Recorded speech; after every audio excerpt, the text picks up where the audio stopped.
morning, everyone. Wait. I shall go to...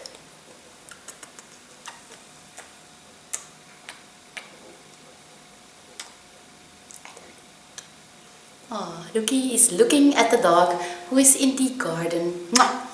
Because we moved to a big house, and yes, there will be a house tour. But first I wanted to make a video about owls because I've been a bit absent because of the move. I apologize.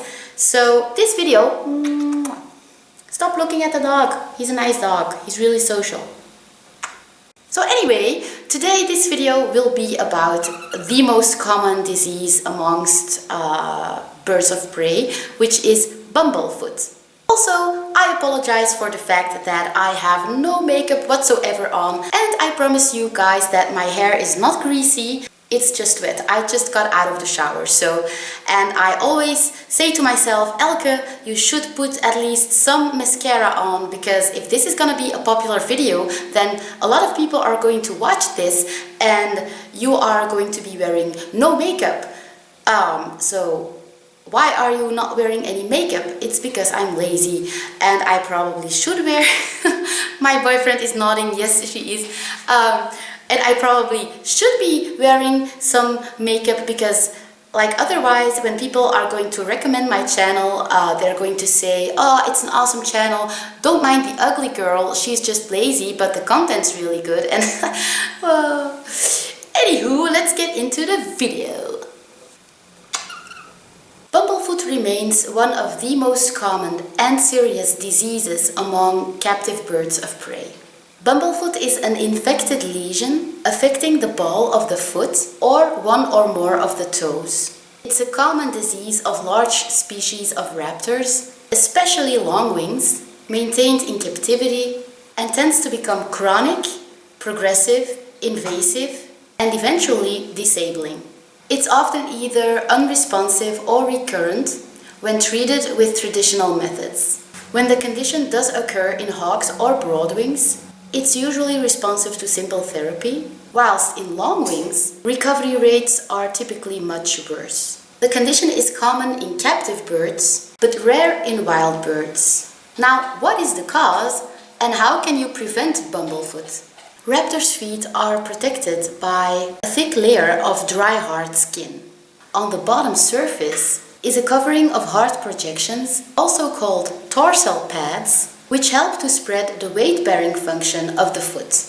Bumblefoot arises for one of two reasons. Firstly, following any penetration of the foot caused by a talon, a thorn, sharp foreign body, rusty chain link fencing, or any other sharp or abrasive object, which may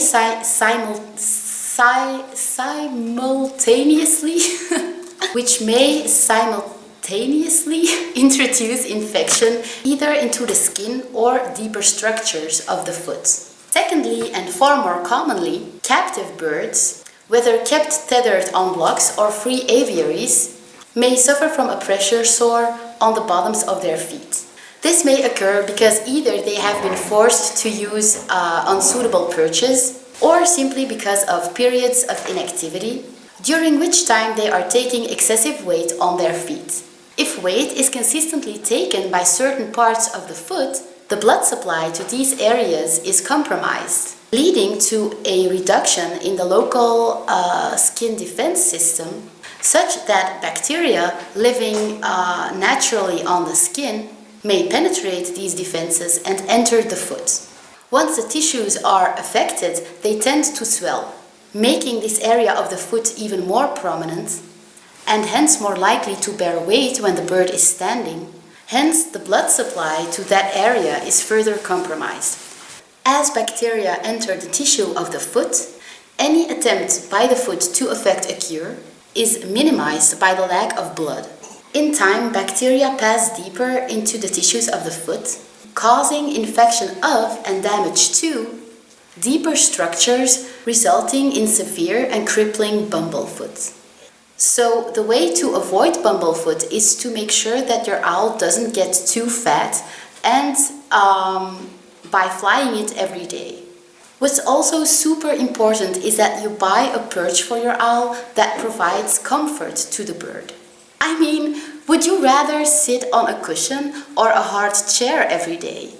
Give your bird a perch with either AstroTurf, AstroMat, cork or rubber.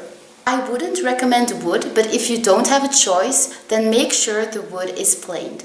Now, if your bird has Bumblefoot, you obviously need to take it to the vet as fast as possible. If the disease is in an early stage, the vet can give you an antibiotic ointment, and if you rub that on the feet of your owl every day, the infection should go away. If it's not in an early stage, surgery, an amputation of the leg, or even euthanasia is necessary. Now, how do you know if your owl has it?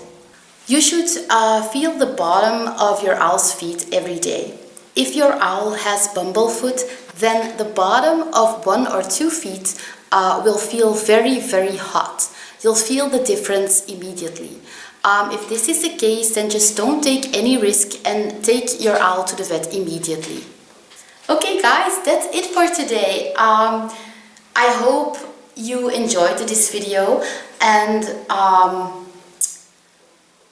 there will be a lot of videos coming up the next few days. I'm going to give you guys an eating disorder update because several people asked me, and this is so sweet of you guys. Several people asked me how I'm doing at the moment with my eating disorder, and I didn't give an update spontaneously because I was like, well, who the fuck cares? Obviously, people who have an eating disorder themselves could care because they're interested in getting better as well, and I know from experience that it always helps to watch the videos of other people with an eating disorder, but I didn't expect people without an eating disorder to actually care, so you guys are the best. I'm gonna give an eating disorder update video. I am going to tell you the story of how Lucky almost died in a fire, almost. I am going to make a video about an example of how sensitive and smart owls actually are. This is also a story video. And of course, when everything is installed here, I'm going to give you guys a house tour. And there's a train passing by, so I'm just gonna pause.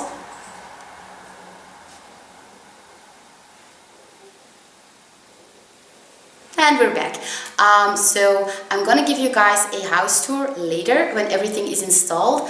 But you should know that the house is really awesome, but we have to wait to buy our new furniture. We're gonna buy everything new, but we can only buy that in April because we're waiting for the money of the house that my boyfriend sold to be, how do you say this in English?